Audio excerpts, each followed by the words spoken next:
Kapag mabait ka, magiging mabait din sila sa'yo. Hindi na ako naniniwala sa linyang yan. Sa totoo lang, nakita ko mismo kung paano nila inabuso ang kabaitan na ibinigay ko. Minsan, hindi sapat ang pagiging mabuti. Kailangan meron ka ring hangganan. May mga tao talaga na nakikita lang ang kabutihan mo kapag may pakinabang sila. Parang ang dali nilang i-take for granted ang effort mo. Tapos kapag kailangan nila, biglang wala ka. Nakakapagod, pero natututo ka ring maging mas maingat. Minsan mas masakit pa ang mga taong malapit sa'yo kaysa sa mga estranghero.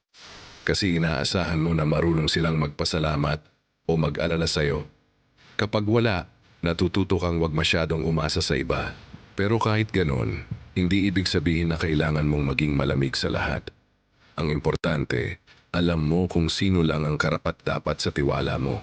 Hindi mo kailangan patunayan sa lahat ang pagiging mabuti mo. May mga araw na gusto mo na lang humupa at mag-focus sa sarili. Maglaan ng oras sa sarili mo, kahit simple lang. Maglakad sa park, magbasa, o mag-relax. Kasi minsan, ikaw lang ang makakapagbigay ng peace sa sarili mo.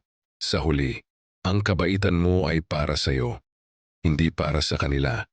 Alagaan mo ang puso mo, piliin mo ang mga taong magpapahalaga at hindi mag-aabuso. Hindi masama ang maging mabuti, basta may hangganan.